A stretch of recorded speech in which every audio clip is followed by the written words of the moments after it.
أعوذ بالله من الشيطان اللعين الرجيم.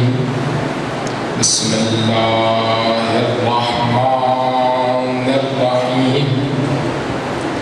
الحمد لله رب العالمين. نحمده ونستعينه ونستغفره ونتوكل عليه ونصلي ونسلم على حبيبه ونجيبه وخيرته في خلقه حافظ سره ومبلغ رسالاته بشير رحمته ونذير نقمته سيدنا ونبينا ومولانا أبي القاسم محمد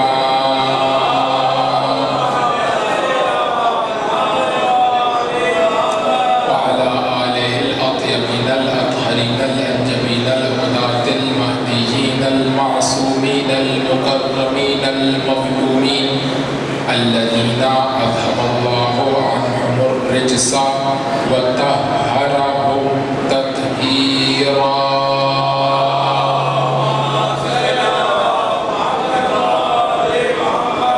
بهم نتولى ومن أعدائهم نتبرأ إلى الله.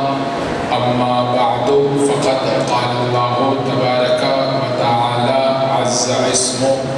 أعوذ بالله من الشيطان الرجيم. بسم الله الرحمن الرحيم. وإذ ابتلى إبراهيم ربه بكلمات فأتمهن قال إني جاعلك للناس إماما قال ومن ذريتي قال لا ينال عهد الظالمين. صلوات پڑھیے محمد.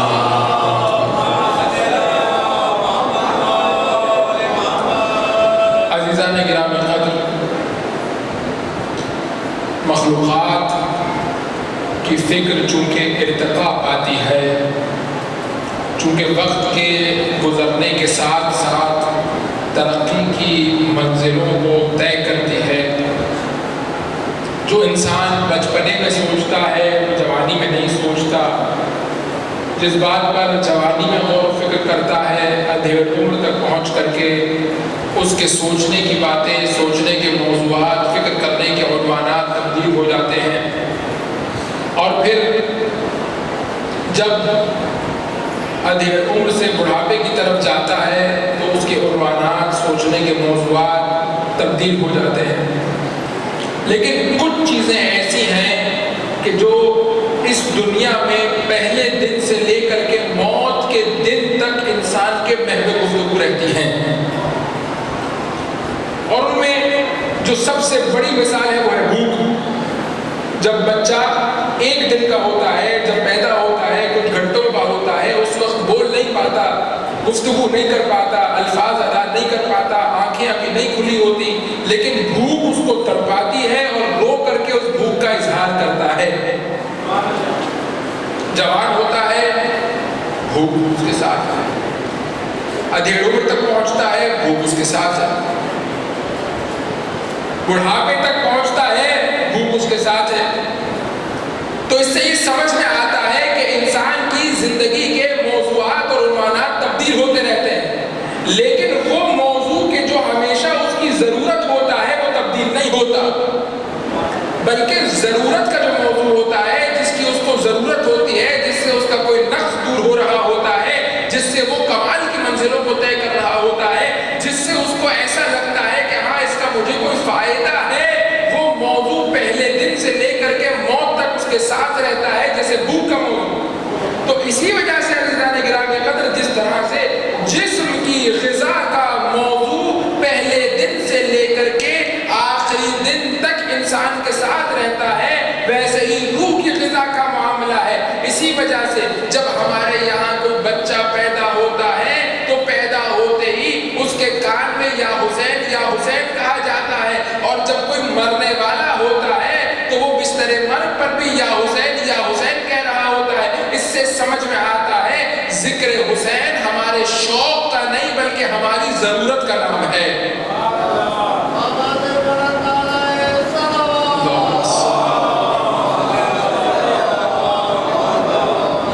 ضرورت کا نام ہے۔ اور جب کبھی ایسا ہوتا ہے کہ انسان کو بھوک نہیں لگتی، کیا کیا جاتا ہے؟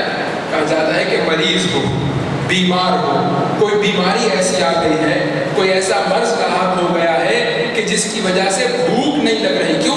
کیونکہ ضرورت ہے، ضرورت کا اظہار نہیں ہو رہا، یعنی بدن میں نقص ہے، بدن کو غذا کی ضرورت ہے، بدن کو کھانے کی ضرورت ہے، بدن طلب کر رہا ہے، لیکن اس طلب کا احساس ایجاد نہیں ہو رہا۔ اس کا مطلب کہ کوئی بیماری ہو گئی ہے، جاؤ ڈاکٹر کو دکھاؤ، کسی طبیب کے پاس جاؤ، معالجہ کرواؤ، معائنہ کرواؤ۔ کیوں؟ کیونکہ بھوک ہے، احساس نہیں ہو رہی۔ اس کا مطلب درمیان میں کوئی پرابلم ہے، کوئی بیماری ہے، کوئی مرض ہے جس کی وجہ سے وہ احساس وجود میں نہیں آ رہا۔ عزیزوں، عزاداری ذکر حسین ہماری ضرورت ہے۔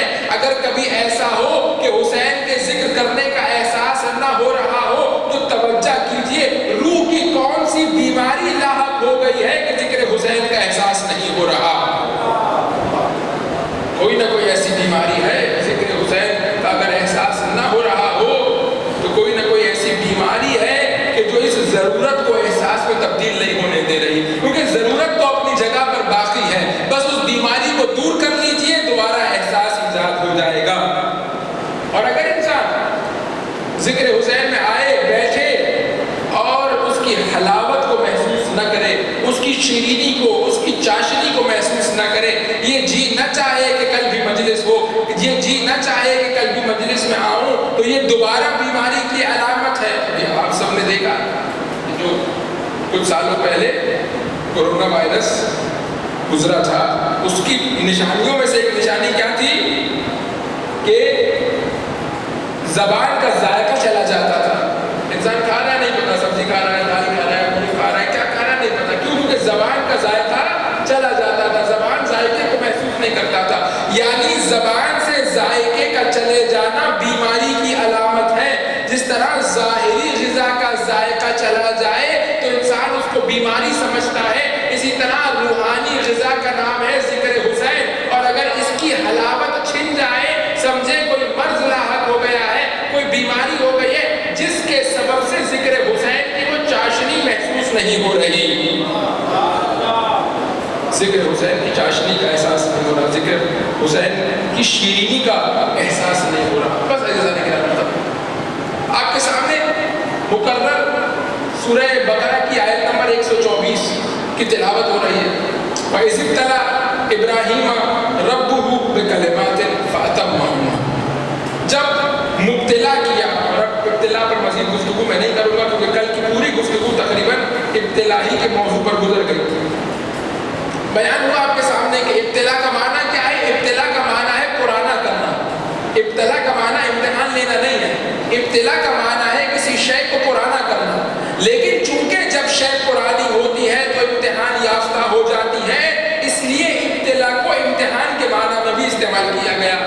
اور کل میں نے آپ کے سامنے مثال پیش کی تھی، آج دوبارہ تکرار کر دوں تاکہ جو لوگ نئے آئے ہیں وہ میرے ساتھ ہو جائیں موضوع میں، کہ جب آپ لباس لیتے ہیں، جب تک نیا ہے نہیں پتا اس کی کوالٹی کیسی ہے، لیکن جب چند دفعہ پہن لیا، چند دفعہ دھل گیا تو پتہ چلے گا کہ واقعاً جب پرانا ہوا تو امتحان ہوا کہ کیسا تھا۔ اسی لیے پروردگار کہہ رہے ہیں وَإِذِ ابْتَلَىٰ إِبْرَاهِيمَ رَبُّهُ، جب ہم نے ابراہیم کو پرانا کیا، یعنی کیا؟ جب ہم نے ابراہیم کو مقرر امتحانوں سے گزارا، مقرر آزمائشوں سے گزارا، جب کچھ عرصہ گزرا تب پتہ چلا کہ کیا صلاحیت اور قابلیت پائی جاتی ہے۔ وَإِذِ ابْتَلَىٰ إِبْرَاهِيمَ، جب ابراہیم کا امتحان لیا، آزمائش لی، کس نے؟ رَبُّهُ، ابراہیم کے پروردگار نے، فَأَتَمَّهُنَّ، اور جب دیکھا کہ ابراہیم امتحان میں کامیاب ہو رہے ہیں، قال، پروردگار نے کہا انی جاعلک للناس اماما، میں تمہیں لوگوں کے لیے امام بنا رہا ہوں۔ اب میں نے پہلی مجلس اگر آپ کو یاد ہو 4 رات کی تو اس میں اس بات کا ذکر کیا تھا کہ 4 نکات ہیں جس کی طرف توجہ ضروری ہے۔ کون سے 4 نکات؟ ایک، میں بنا رہا ہوں، دوسرا تمہیں بنا رہا ہوں، تیسرا لوگوں کے لیے بنا رہا ہوں، چوتھا امام بنا رہا ہوں۔ 4 نکات پر اس آیت میں توجہ کیجیے۔ آج انشاءاللہ گفتگو کا ایک حصہ ان 4 نکات پر رہے گا، پھر لفظ امام سے متعلق ہم کچھ گفتگو کریں گے کہ قرآن مجید میں لفظ امام کن کن معنی میں استعمال ہوا ہے، اور ہمارا جو موضوع ہے اس میں لفظ امام کس معنی میں استعمال ہو رہا ہے۔ پروردگار متعال کہہ رہا ہے انی، میں بنا رہا ہوں۔ اس انی کے ذریعے سے پروردگار متعال کیا بتانا چاہ رہا ہے؟ پروردگار اعلان کر دے کہ ابراہیم آج سے امام ہے۔ قال ابراہیم امام، ابراہیم امام ہے؟ نہیں، پروردگار یہ نہیں کہہ رہا کہ ابراہیم امام ہے، پروردگار کہہ رہا ہے انی جاعلک للناس اماما۔ سب سے پہلے توجہ کرو کہ امام بنا کون رہا ہے۔ پروردگار اس انی کے ذریعے سے بتا رہا ہے دیکھو امام بنانا تمہارا کام نہیں ہے، امام بنانا میرا کام ہے۔ کیوں؟ وجہ کیا ہے؟ وجہ کیا؟ آپ نے ہزارہ دفعہ سنا ہے کہ امام بنانا خدا کا کام ہے، وجہ کیا ہے؟ کبھی آپ نے غور و فکر کیا ہے اس بات پر کہ امام بنانا خدا کا کام کیوں ہے؟ اس لیے اس آیت کا اختتام دلیل ہے۔ جب وہاں پہنچیں گے تو تفصیلی گفتگو ہوگی کہ لا ینال عہد الظالمین میں جب ہم گفتگو کریں گے تو بات ہوگی کہ کس طرح سے پروردگار یہ بتانا چاہتا ہے کہ یہ مقام اور منصب ظالمین تک نہیں پہنچے گا، لیکن ابھی صرف اشارہ کرتا ہوا آگے بڑھ جاؤ۔ پروردگار کہہ رہا ہے میں بناؤں گا۔ کیوں؟ کیونکہ تم صرف لوگوں کے حال کو دیکھ رہے ہو، ماضی کو تم بھول جاتے ہو، مستقبل کو نہیں دیکھ پاتے، حال میں بھی ظاہر کو دیکھ سکتے ہو، باطن کو نہیں دیکھ سکتے۔ تمہارا ڈومین اتنا چھوٹا ہے کہ تم ماضی کو بھول جاتے ہو، مستقبل کو تمہیں پتہ نہیں ہوتا کہ کیا ہونے والا ہے، حال دیکھتے ہو، حال میں بھی ظاہر دیکھتے ہو، باطن نہیں دیکھ پاتے۔ تم صرف حال کا ظاہر دیکھ کر کے امام بناؤ گے۔ جب ہم امام بنائیں گے تو ماضی بھی دیکھ کر کے امام بنائیں گے، مستقبل بھی دیکھ کر کے امام بنائیں گے، اور حال کا بھی ظاہر نہیں دیکھیں گے بلکہ حال کا بھی باطن دیکھ کر کے امام بنائیں گے۔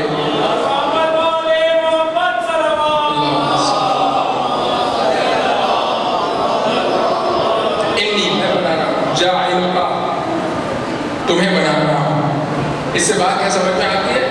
اس سے بات یہ سمجھ میں آتی ہے کہ جس کو امام بنایا جا رہا ہوتا ہے اس کو پتا ہوتا ہے کہ مجھے امام بنایا جا رہا ہے۔ فرما رہے ہیں ایک یہ کہ خدا بناتا ہے انی، میں بنا رہا ہوں، دوسرا جاعلک، تجھے بنا رہا ہوں۔ یعنی جب ابراہیم کو امام بنایا جا رہا تھا تو ابراہیم کو پتا تھا کہ مجھے امام بنایا جا رہا ہے۔ پہلے پروردگار نے ابراہیم کو بتایا کہ تجھے امام بنانے کے لیے جا رہا ہوں۔ ایسا نہیں ہوا کرتا کہ انسان کسی کام سے گھر سے نکلے اور جب واپس آئے تو اس کو پتا چلے کہ لوگوں نے مجھے امام بنا دیا ہے۔ نہیں، جب پروردگار امام بناتا ہے تو سب سے پہلے امام کو بتاتا ہے کہ تجھے امام بنایا جا رہا ہے۔ انی، میں بنا رہا ہوں، جاعلک، تجھے بنا رہا ہوں۔ یعنی امام بے خبر نہیں ہوتا، امام کو پتا ہوتا ہے کون سا مقام اور منصب ہے کہ جو مجھے دیا جا رہا ہے۔ بس عزیزان گرامی قدر جا کر کے دیکھ لیجیے تاریخ میں وہ کون سا امام ہے جسے پتا تھا کہ میں لوگوں کا امام ہوں، اور وہ کون سا امام ہے جو یہ کہتے ہوئے نظر آتے ہیں کہ ہمیں تو معلوم ہی نہیں تھا کہ ہم پر اجماع ہو جائے گا یا کسی اور پر اجماع ہو جائے گا، ہم تو گئے تھے شرکت کرنے کے لیے، واپس آئے تو امام بن کے واپس آ گئے۔ یہ بتا رہا ہے کہ یہ امام بنانے کا پروسیس الہی نہیں ہے، کیونکہ جہاں امام بنانے کا پروسیس الہی ہوتا ہے وہاں سب سے پہلے امام کو خبر ہوتی ہے کہ کس منصب پر فائز ہو رہا ہے۔ انی، میں بنا رہا ہوں، جاعلک، تمہیں بنا رہا ہوں۔ تیسری بات، للناس، لوگوں کے لیے بنا رہا ہوں۔ پروردگار یہ قرآن کون پڑھے گا؟ یہ قرآن پڑھے گا مسلمان؟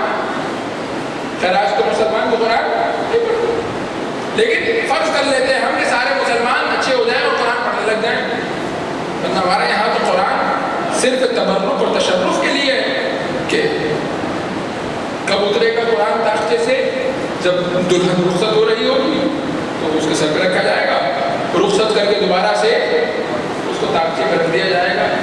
میں یہ نہیں کہہ رہا کہ یہ کام نہ کیجیے، لیجیے، بہت اچھا کام ہے، قرآن ہی کے سائے میں دلہن کو رخصت ہونا چاہیے، لیکن ساتھ دلہن کو یہ بھی بتانا چاہیے کہ قرآنی زندگی کیسے گزاری جاتی ہے۔ ساتھ بتانا چاہیے کہ دیکھو یہ قرآن جس کے سائے میں جا رہی ہے اس کی تعلیمات کیا ہیں، کس طرح یہ گائیڈ کرتا ہے انسان کو کس طرح زندگی گزارا جائے۔ پھر اس کے بعد کب اترتا ہے؟ جب انتقال ہو جاتا ہے تو پھر قرآن اتارا جاتا ہے، پھر اس کے بعد قرآن پڑھ کے مردے کو بخش دیا جاتا ہے۔ بہت اچھی بات ہے، آپ اپنے مرحومین کے لیے قرآن پڑھیے اور مرحومین کو قرآن بخشیے، آپ کے پروردگار قرآن کے صدقے میں آپ کے مرحومین کی مغفرت فرمائے۔ لیکن عزیزان گرامی قدر، آپ سوچئے کہ یہ قرآن اگر مردے کو بخشوا سکتا ہے تو کیا زندے کی زندگی کو بہتر نہیں بنا سکتا؟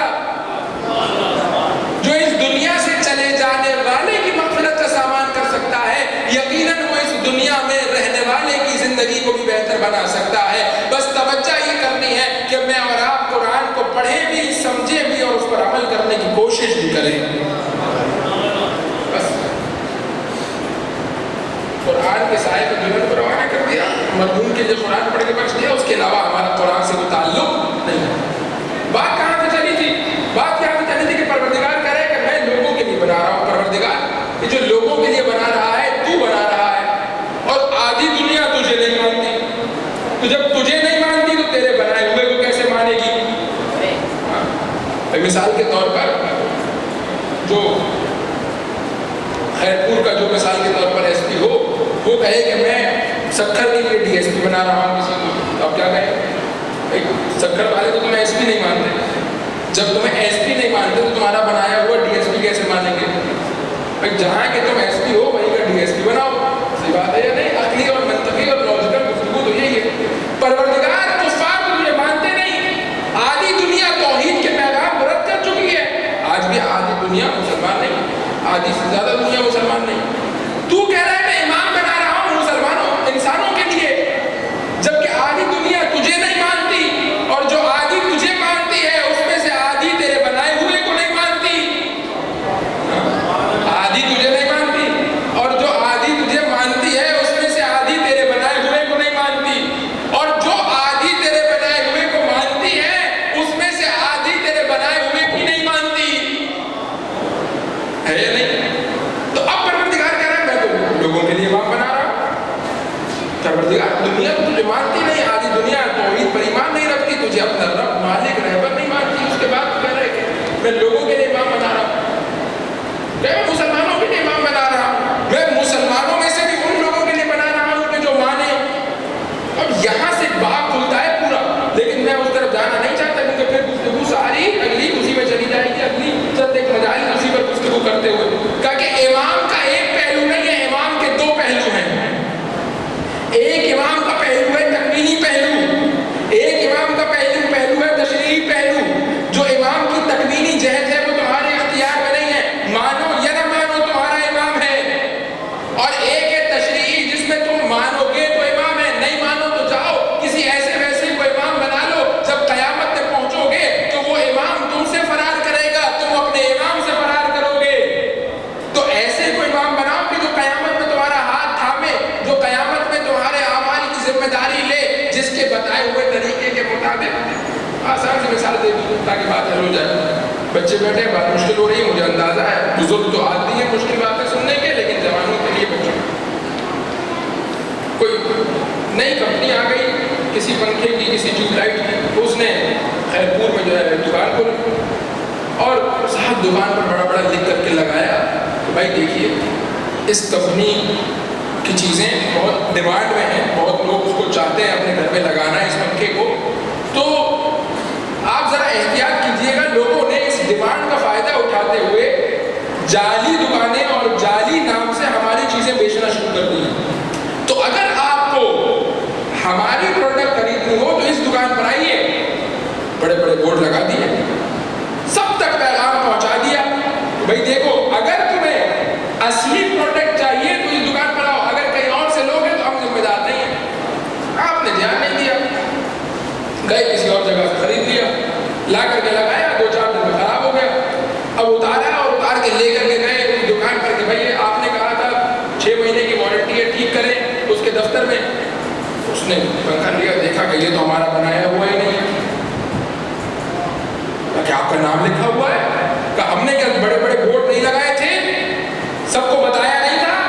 ٹی وی پر نہیں چلوایا تھا، پیغام نہیں پہنچوایا تھا کہ جعلی بک رہے ہیں مت خریدنا، اگر خریدنا ہو تو اصلی جگہ سے آ کر کے خریدنا، اگر جعلی خریدو گے تو ہماری کوئی گارنٹی نہیں ہے، ہماری کوئی وارنٹی نہیں ہے، ہم اس وارنٹی کلیم کو ماننے والے نہیں ہیں، جاؤ اس بندے کو لے جاؤ، جو کر سکتے ہو خود کرو، ہم کچھ کرنے والے نہیں ہیں۔ قیامت کا دن ہے، انسان پہنچا خدا کی بارگاہ میں، پروردگار یہ نمازیں لے کر کے آیا، یہ روزے لے کر کے آیا، یہ حج لے کر کے آیا، یہ زکوٰۃ و خمس لے کر کے آیا، کچھ دے دے اس کے بدلے۔ فرشتوں نے نامہ اعمال دیکھا کہ نماز کس سے سیکھی تھی، نماز کس سے سیکھی تھی، پتہ نہیں، کسی نے بتا دی، پڑھ لی، کہ ہم نے غدیر میں ہاتھ اٹھا کر کے نہیں بتایا تھا کہ اگر نماز سیکھنی ہو تو ہمارے اصلی سے نماز سیکھنا، ہم نے بتایا تھا یا نہیں بتایا تھا، ہم نے بات چھپا کر کے تمہیں رکھی تھی، کوئی ڈھکی چھپی بات تو نہیں تھی، ہم نے غدیر میں پورے لشکر کو روک کر کے ہاتھ اٹھا کر کے بتایا تھا کہ دیکھو اگر نماز لینی ہو تو علی سے لینا، روزہ لینا ہو تو علی سے لینا، حج لینا ہو تو علی سے لینا، خمس و زکوٰۃ لینا ہو تو علی سے لینا، اگر علی سے نہیں لوگے کہیں اور سے لوگے، قیامت کے دن اس کے بدلے کچھ ملنے والا نہیں ہے، کیوں؟ کیونکہ اس کی وارنٹی قابل قبول نہیں ہے۔ کون سے اعمال کی وارنٹی اللہ کے یہاں قابل قبول ہے؟ جو اللہ کی بتائی ہوئی دکان سے خریدے جائیں گے، جس کو اللہ نے منتخب کیا ہوگا، جہاں سے اللہ کا اصلی مال فروخت ہو رہا ہوگا، اور وہ سوائے در محمد و آل محمد کے کوئی اور نہیں ہے۔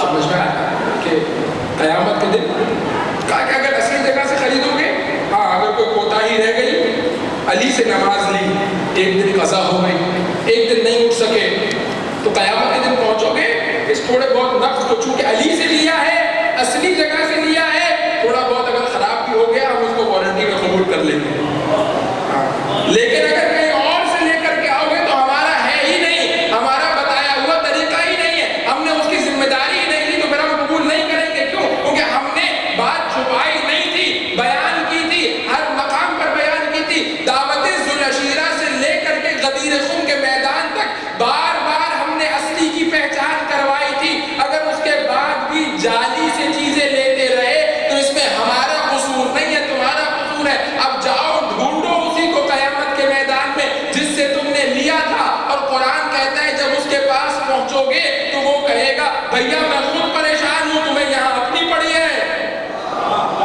خطابت تو جملہ نہیں ہے، قرآن مجید کی آیت ہے، کہ جب یہ دوڑتے ہوئے ڈھونڈتے ہوئے جائیں گے اپنے اولیاء کو ڈھونڈتے ہوئے، اپنے اماموں کو ڈھونڈتے ہوئے، اور جا کر کے ڈھونڈنے کے بعد تمہارے بتائے ہوئے طریقے پر پڑھی تھی، اب کیا کریں گے اس کا، اللہ کی بارگاہ میں تو قبول نہیں ہو رہی، تم ہی کچھ کرو، وہ کہیں گے بھائی ہماری اپنی قبول نہیں ہو رہی، تمہیں اپنی پڑھی ہے، ہم تو اپنی نمازیں لیے پھر رہے ہیں، ہم تو اپنی عبادتیں، کیوں؟ اسی لیے کہا گیا کہ ولایت کو وہ حیثیت حاصل ہے کہ جو چکی میں اس درمیان کی کیل کو حاصل ہوتی ہے، کیوں؟ اس لیے کیونکہ اس کیل کے گرد جب تک چکی گھومتی رہتی ہے سارا سسٹم محفوظ رہتا ہے، اپنے سیدھ پر چلتا رہتا ہے، لیکن جیسے ہی اس چکی کی کیل کو نکال لیجیے پھر اس کے بعد چکی اپنے اس کیل کے گرد نہیں گھومتی، سارا چکی کا سسٹم آؤٹ ہو جاتا ہے۔ کہا کہ ولایت کی مثال بھی اسی میخ کی مانند ہے کہ جو چکی میں لگی ہوتی ہے، نماز اس کے گرد ہے تو صحیح ہے، روزہ اس کے گرد ہے تو صحیح ہے، حج اس کے گرد ہے تو صحیح ہے، زکوٰۃ اس کے گرد ہے تو صحیح ہے،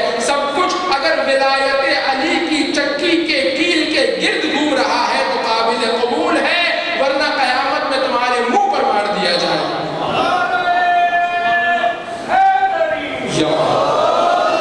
بس عزیزان گرامی خطر، ولایت ہے موضوع، آسان بڑھنا نہیں ہے، ولایت کے آثار ہیں ہماری زندگیوں پر۔ بس کہا کہ سلمان پڑھیے محمد والا، بات ہماری کس مقام سے چلی تھی کہ پروردگار آدھی دنیا تو تجھے مانتی نہیں ہے، جب آدھی دنیا تجھے نہیں مانتی تو تو لوگوں کے لیے کیوں بنا رہا ہے، وہاں سے ہماری بات چلی تھی اور اس مقام تک پہنچی تھی کہ ایک ہے ولایت تکوینی اور ایک ہے ولایت تشریعی۔ ولایت تشریعی کیا ہے کہ تمہاری مرضی ہے، انا ہدیناہ السبیل اما شاکرا و اما کفورا، ہم نے بتا دیا کہ رسول کے جانے کے بعد علی امام ہے، علی کے جانے کے بعد حسن امام ہے، حسن کے جانے کے بعد حسین امام ہے، تا آخر ہم نے بتا دیا حضرت حجت تک، تمہاری مرضی ہے، مانو تو مانو، نہ مانو نہ مانو، مان لو گے تو دنیا بھی سنور جائے گی، آخرت بھی بہتر ہو جائے گی. نہیں مانو گے تو شاید دنیا میں یہاں وہاں سے کچھ حاصل کر لو، قیامت میں پہنچو گے تو اپنے، قرآن مجید کہتا ہے، اپنے ہاتھوں کو اپنے دانتوں میں دبایا ہوا ہوگا اور کہہ رہے ہوگے کہ کیا ہو گیا. افسوس کے مارے تمہاری آنکھیں پھٹی کی پھٹی رہ جائیں گی کہ کیا کر کے آئے ہیں دنیا میں، کیا کریں، اب کس طرح سے اس مسئلے کو حل کریں. لیکن اس کا کوئی چارہ نہیں ہوگا. دوسرا پہلو کیا ہے ولایت کا؟ وہ ہے ولایت تکوینی. اور اب انشاءاللہ کل کی گفتگو سے جب ہم آہستہ آہستہ آگے بڑھیں گے تو ولایت تکوینی کے موضوع کو ڈسکس کریں گے. وہ کیا؟ وہ یہ عزیزان کرام قدر کہ ولایت تکوینی کیا ہے؟ وہ یہ ہے کہ امام ان لوگوں کا بھی امام ہے کہ جو اس کو امام نہیں مانتے، بلکہ امام ان لوگوں کا بھی امام ہے کہ جو امام کو بنانے والے کو نہیں مانتے. کیوں؟ اس لیے کیونکہ امام صرف اور صرف دنیا کے لیڈر اور رہبر اور رہنما کی طرح نہیں ہے کہ تمہیں رستہ بتا دیا کہ جاؤ چلے جاؤ، نہیں، بلکہ امام کا ایک تکوینی کردار ہے. امام کا تکوینی کردار کیا ہے؟ کہ جو کچھ بھی عرش سے فرش پر آتا ہے وہ امام کے ذریعے سے آتا ہے. یعنی کیا روایت ہے ہمارے پاس کہا کہ وَبِيُنْحِلُ فِي قَلْبَرَا وَبِوُجُودِهِ ثَبَتَتِ الْأَرْضُ وَالسَّمَاءُ کہ جو تم رزق کھا رہے ہو نا، یہ رزق آیا کس کے ذریعے سے؟ یہ رزق کس کے ذریعے سے آیا؟ یہ انسان کامل کے ذریعے سے آیا، یہ امام کے ذریعے سے آیا. یعنی خدا جب بھی تمہیں کچھ دینا چاہے گا اپنے بنائے ہوئے کے ذریعے سے دے گا. تم چاہے اس کو مانو یا نہ مانو، جو روٹی کھا رہے ہو وہ علی کے صدقے میں تمہیں نصیب ہوئی ہے.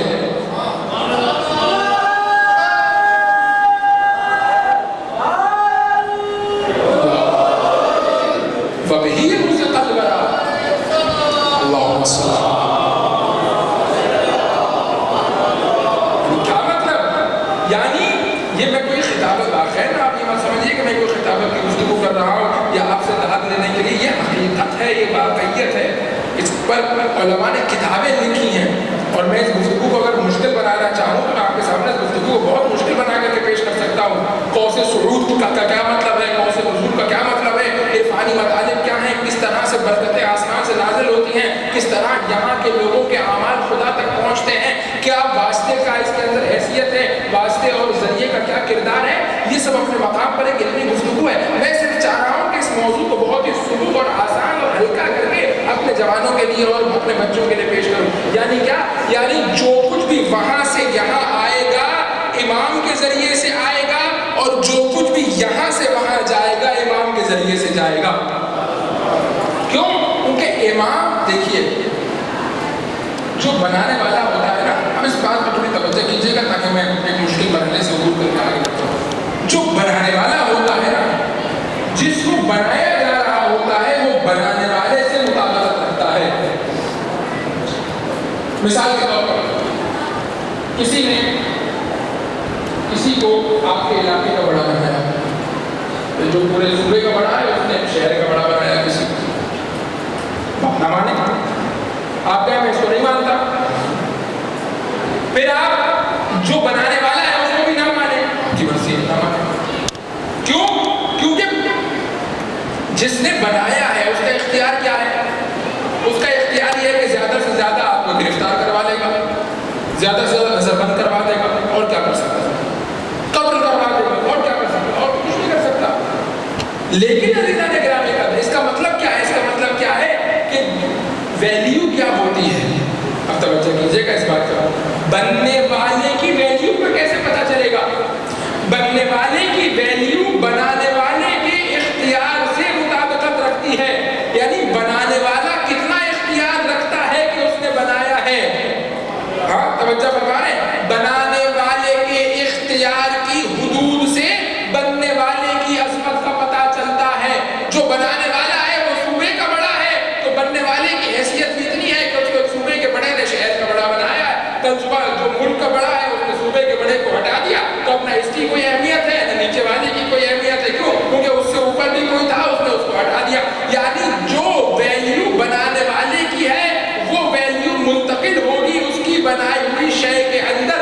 جب جو بنا رہا ہے وہ ان اللہ علی کل شیء قدیر ہے تو جس کو بنا رہا ہے تو اب یہ کسی صوبے کے بڑے کی طرح نہیں ہے کہ مانو تو مانو، نہ مانو تو نہ مانو. اب یہ ان اللہ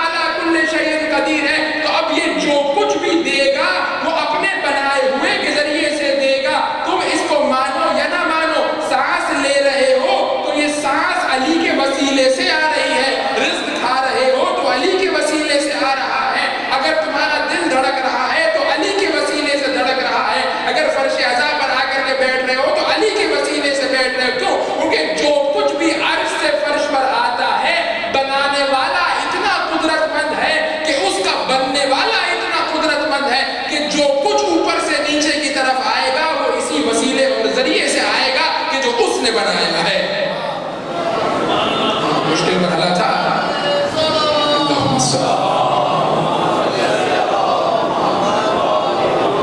اب یہ مشکل مرحلہ تھا جس کو میں نے آسانی سے قبول کرنے کی کوشش کی کہ بنانے والے کا جو اختیار ہے, بنانے والے کا جو دائرہ ہے, اس دائرے میں وہ قدرت کو منتقل کر سکتا ہے. اور آسان کروں ذرا بات, سندھ کا بڑا کسی کو خیرپور کا بڑا بنا سکتا ہے, لیکن سندھ کا بڑا کسی کو ملتان کا بڑا نہیں بنا سکتا. کیوں نہیں بنا سکتا؟ کیونکہ اس کے دائرے سے باہر ہے. جو بنانے والا ہے وہ اپنے دائرے میں سے ایک دائرے کی قدرت کسی کو دے سکتا ہے, وہ اپنے دائرے سے باہر اپنی قدرت نہیں چلا سکتا. کیوں؟ کیونکہ اس کے دائرے کے باہر اس کے پاس قدرت ہی نہیں ہے. تو اب اگر علی کی قدرت کو دیکھنا ہے تو علی کو بنانے والے کی قدرت کو سمجھنا پڑے گا. جو اس خالق کی قدرت کا دائرہ ہے وہی علی کی قدرت کا دائرہ ہے. کیوں؟ کیونکہ بنانے والا اس کا دائرہ ایسا ہے کہ خود علی یہ کہتے ہوئے نظر آتے ہیں وَلَا يُمْكِنُ الْفِرَارُ مِنْ حُكُومَتِكَ, پروردگار تیری حکومت سے تو فرار ممکن نہیں ہے. سندھ کی حکومت سے بھاگ کر کے پنجاب چلا جاؤں گا, پاکستان کی حکومت سے بھاگ کر کے بنگلہ دیش چلا جاؤں گا, ایشیا کی حکومت سے بھاگ کر کے کسی دوسرے بر اعظم میں چلا جاؤں گا. پروردگار دنیا میں اگر حکومت ہو کسی کی تو اس سے بھاگ کر کے مریخ پر چلا جاؤں گا, لیکن خدا تیری حکومت سے بھاگ کر کے کہاں جاؤں گا؟ تو جب اللہ کی حکومت سے نہیں بھاگ سکتے اور چاہے اس کو خدا مانو یا نہ مانو تو علی کی حکومت سے باہر بھی نہیں جا سکتے, چاہے امام مانو یا نہ مانو.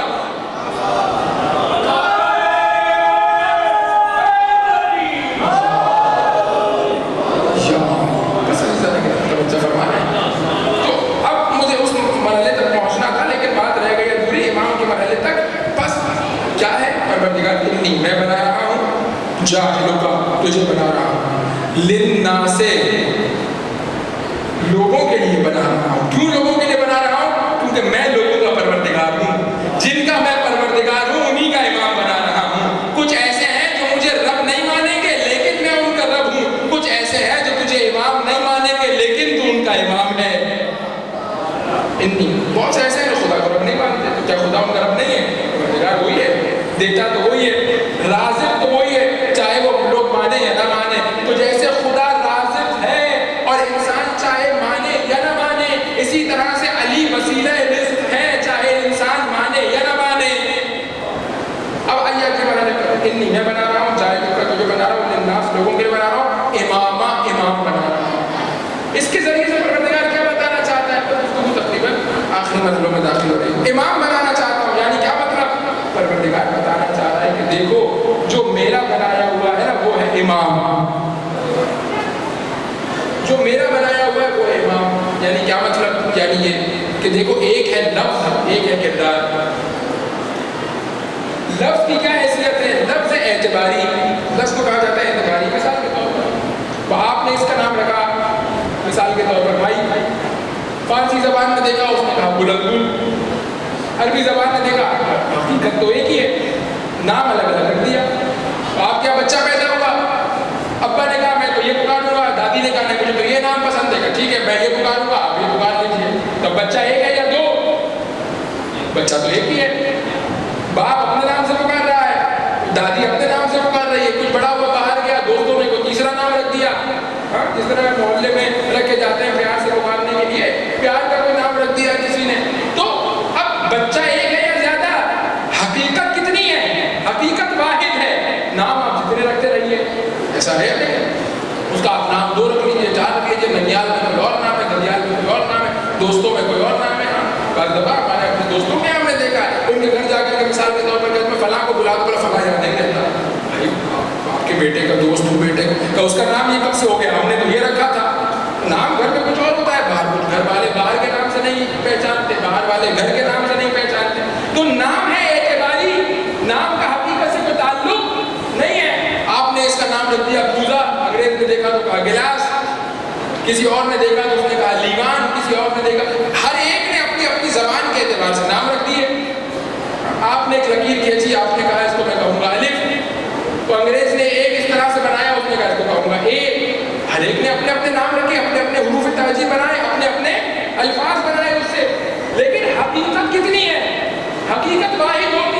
نام مختلف ہوتے ہیں. اب نام رکھنے کو مثال کے طور پر اب اس شے کا نام ہے کیمرہ جو سامنے کھڑا ہوا ہے. اب میں کہوں میں آج سے اس کو کیمرہ کہوں گا, کیا ہوگا؟ آپ کہیں گے کہیے گا. ہم آپ کو سمجھا سکتے ہیں کہ مت کریے, آپ کو قائل کرنے کی کوشش کر سکتے ہیں. ہاں ویسے ہی مولانا حضرات کو قائل کرنا کوئی آسان بات ہوتی نہیں ہے, لیکن پھر بھی دو چار دلیلیں دے کر کے قائل کرنے کی کوشش کریں گے اور اس کے بعد قانع کرنے کی کوشش کریں گے. اگر آپ نہیں مانے کہتے رہیے, ہمارا کیا جاتا ہے. آپ کہیے میرے آگے کیمرہ لگا دو, آپ کہیے کیمرے میں آواز نہیں آ رہی ہے, آپ کہیے کیمرے کی آواز بڑھا رہی ہے, آپ جو چاہیں کہتے رہیے. ہمیں اس کو غلط نہیں, کوئی آپ کی بات سمجھے گا نہیں, لیکن کہتے رہیے. آپ کی مرضی, آپ اپنی مرضی کے معنی کے کہتے رہیے. آپ کے کہنے سے حقیقت تبدیل نہیں ہو جائے گی. حقیقت وہی حقیقت واحد ہے. آپ نام کچھ بھی رکھ لیجئے. جو دنیا میں دیکھا ہے بچہ بیچارہ بدصورت ہوتا ہے, اس کے ماں بھی کیا کہتی ہے, میرا چاند سا بچہ ہے. ماں ہے, ماں کی محبت ہے, کہتے رہے میرا چاند سا بچہ ہے. تو ماں کے کہنے سے بچے کی صورت تو تبدیل نہیں ہو جاتی. بہت ساروں کے ایسے نام ہوتے ہیں کہ نام کچھ اور ہوتا ہے, عمل اس کے بالکل برعکس ہوتا ہے. اب میں مثال اس لیے نہیں دے رہا, بہت سی مثالیں آ رہی ہیں, لیکن مسئلہ ہی ہوتا ہے کہ مجمع میں سے کسی کا وہ نام ہو تو وہ ناراض ہو جاتا ہے. بہت سی دفعہ ہمارے ساتھ ہوا ہے, لوگوں نے کہا میرے نام کی مثال کیوں دی ممبر سے, اس لیے میں نام نہیں لے رہا ہے کسی کا. لیکن بہت سے ایسے نام ہیں آپ لوگ بھی تصور کر سکتے ہیں. نام ہے کچھ, کام ہے کچھ, نام کچھ رکھا ہوا ہے کا, تو نام رکھنے سے حقیقت تو تبدیل نہیں ہو جاتی. اب یہ میں نے سارا مقدمہ باندھا کیوں ہے آپ کے سامنے؟ سارا مقدمہ باندھا اس لیے ہے کہ پروردگار کہہ رہا ہے انی جاعلک للناس اماما, یعنی حقیقت امامت وہی سمائے گی جس کو میں امام بناؤں گا. بقیہ تمہاری مرضی ہے. اگر نام رکھنے کو کسی کا نام امام رکھ لو تو وہ نام رکھنے سے امام نہیں بن جائے گا. حقیقت امامت وہاں منتقل ہوگی جہاں میں منتقل کروں گا. بقیہ تمہاری مرضی ہے. ہر غیر کو امام کہتے پھرو تو کہتے پھرو, امامت منتقل وہاں ہوگی جہاں میں حقیقت امامت کو منتقل کروں گا. یعنی اگر تم نے کسی کا نام رکھ لیا امام, تم نے اس کو اپنا امام بنا لیا, تم نے اس کو اپنا بڑا بنا لیا اللہ کے بنائے ہوئے کے مقابلے میں, تو یہ مت سمجھنا کہ تمہارے نام رکھنے سے یہ ایسا ہی ہے جیسے تم نے کسی کالے کا نام رکھ دیا گورا. کسی کالے کا نام گورا کہو, کہتے پھرو پوری دنیا میں کہ یہ گورا ہے, کہ تمہارے کہنے سے یہ گورا ہو جائے گا. نہیں, کالا ہے. حقیقت وہی رہے گی. یعنی تمہارے نام رکھ لینے سے حقیقت تبدیل نہیں ہو جایا کرتی, حقیقت وہی رہتی ہے. نام تم جو چاہے رکھ لو. اسی طرح سے حقیقت امامت منتقل ہوگی رسول اللہ کے ہاتھوں سے علی ابن ابی طالب تک, علی ابن ابی طالب کے ذریعے سے حسن مجتبیٰ تک, حسن مجتبیٰ کے ذریعے سے حسین تک. حقیقت امامت ہم اس سلسلے کے ذریعے سے منتقل کریں گے. اب تمہاری مرضی ہے, ہماری بنائے ہوئے کو امام بولو, امام مانو. اگر نہیں مانو اپنی مرضی سے کسی غیر امام کا نام امام رکھ لو کہ وہ تمہارے نام رکھنے سے امام نہیں ہو جائے گا. امام وہی رہے گا کہ جہاں حقیقت امامت منتقل ہو رہی ہے. بس کہ انی جاعلک للناس اماما, میں تمہیں لوگوں کے لیے امام بنا رہا ہوں. اب اس کے بعد لفظ امام پر ہماری گفتگو آج ہونے تھی, لیکن ہو رہا ہے کہ انشاءاللہ کل قرآن مجید سے لفظ امام کے استعمالات تو آپ کے سامنے پیش کرنے کی کوشش کروں گا. اور اس کے بعد پھر ہم آگے بڑھیں گے اور ومن ذریتی اور قال لا ینال عہد الظالمین تک پہنچنے کی کوشش کریں گے. اور اس ضمن میں ہم خود عالم ولایت کو سمجھنے کی کوشش کریں گے, کیونکہ ولایت ایک باقاعدہ دنیا کے مراتب اور درجات, عالم کے مراتب اور درجات میں سے ایک درجے کا نام ہے. اس کو انشاءاللہ کل پرسوں کی مجلس میں آپ کے سامنے توضیح دینے کی کوشش کروں گا. آہستہ آہستہ باتیں آسان ہونا شروع ہو جائیں گی اور ہم اس مقصد اور ہدف تک پہنچ جائیں گے کہ جو ہم نے اپنا موضوع قرار دیا ہے اور اس کو آپ کے سامنے پیش کرنے کی کوشش کریں. بس عزیزان کرام, آج 2 محرم الحرام,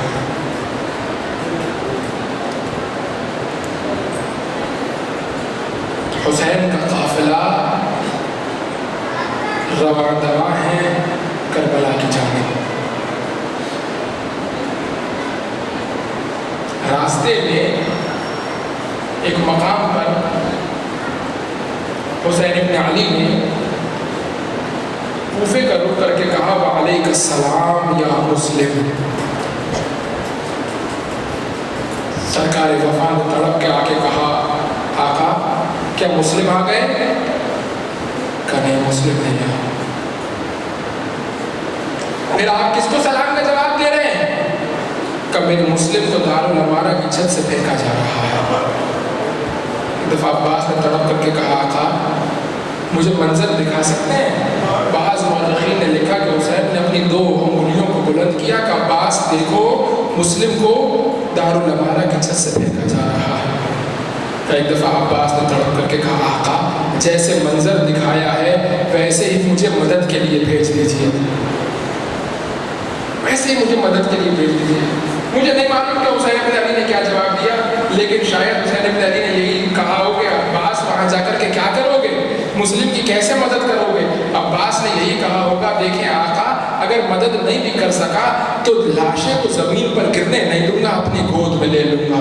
تو شاید حسین نے پلٹ کر کے کہا ہو عباس اس کام کے لیے جانے کی ضرورت نہیں ہے، پہلے سے وہاں ماں فاطمہ آغوش پھیلائے بیٹھی ہے، یہاں مسلم زمین پر آئے وہاں ماں فاطمہ اپنی آغوش میں لے لے۔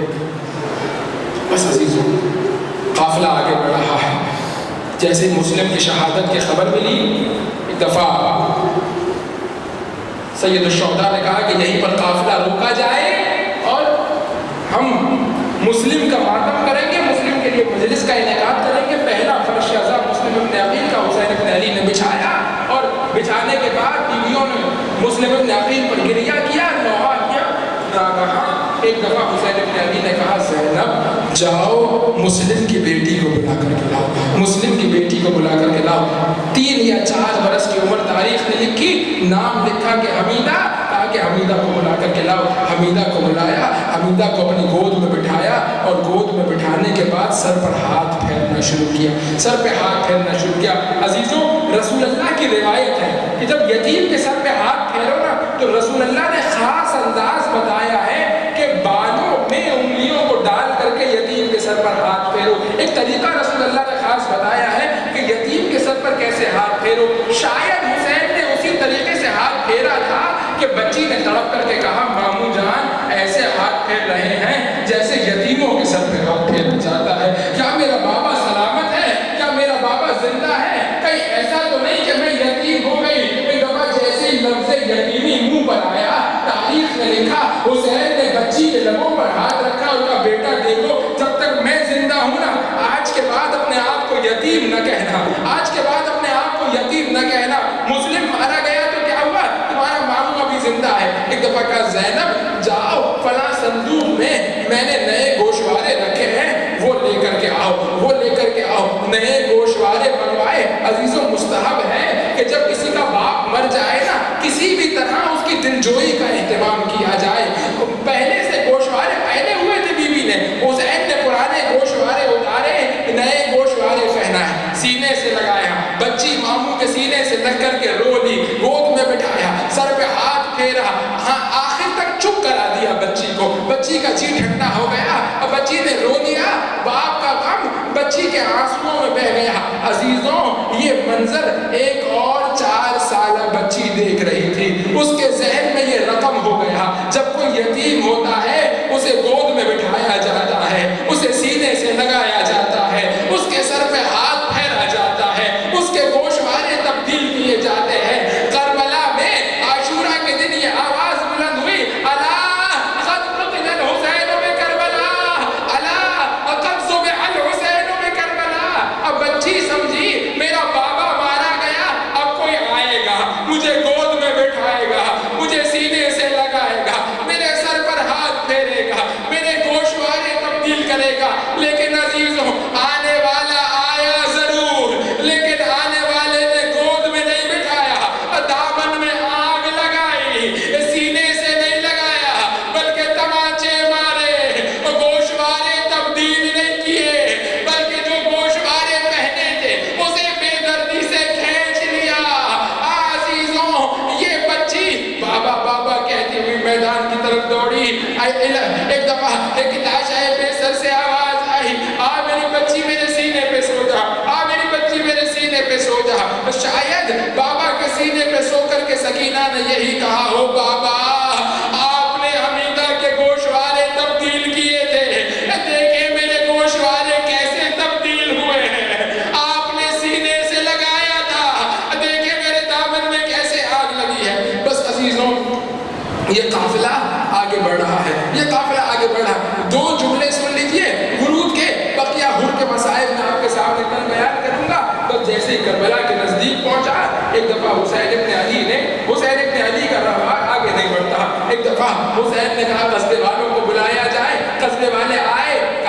اس کا کیا نام ہے؟ اس زمین کا کیا نام ہے؟ کسی نے کہا اس کو غازریہ کہا جاتا ہے، ایک دفعہ کہا اللہ اسم آخر، کیا اس کا کوئی اور نام بھی ہے؟ کسی نے کہا نینوا کہا جاتا ہے، اللہ اسم آخر، کیا اس کا کوئی اور نام بھی ہے؟ کسی نے کہا اس کو شد الفرات کہا جاتا ہے، اللہ اسم آخر، کیا کوئی اور نام بھی ہے؟ ایک بوڑھے نے اپنی کمر کو سیدھا کیا، کہنے لگا آقا میں نے اپنے باپ دادا سے سنا ہے اس کو کرب و بلا بھی کہتے تھے، اس کو کرب و بلا بھی کہتے تھے۔ ایک دفعہ کہا اعوذ باللہ من کرب و بلا، حسین کرب و بلا سے اللہ کی پناہ چاہتا ہے۔ ایک دفعہ کہا عباس خیمے لگاؤ، یہی وہ جگہ ہے جہاں میرا خون بہایا جائے گا، یہی وہ جگہ ہے جہاں میرے بچوں کو قتل کیا جائے گا، یہی وہ جگہ ہے جہاں سے زینب و ام کلثوم کو اسیر کیا جائے گا۔ عزیزوں تاریخ نے لکھا جب کہیں بھی یہ قافلہ رکتا تھا سب سے پہلے زینب کا خیمہ لگایا جاتا تھا، سب سے پہلے زینب کو محمد سے اتارا جاتا تھا، سب سے پہلے زینب کو خیمے میں لے جایا جاتا تھا۔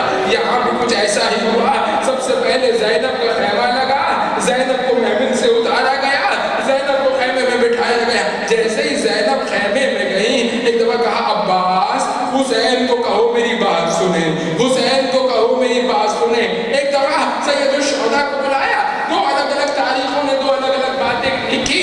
ایک تاریخ نے لکھا، کہا بھیا جتنا جلدی ہو سکے اس زمین سے آگے بڑھ جاؤ، اس زمین سے مجھے تیرے خون کی خوشبو آ رہی ہے۔ ایک اور تاریخ نے لکھا، کہا بھیا مجھے اس بیابان سے کسی بیوی کے رونے کی آواز آ رہی ہے، بھیا اس زمین سے آگے بڑھ جاؤ۔ ایک دفعہ حسین نے بہن کو گلے سے لگایا، بہن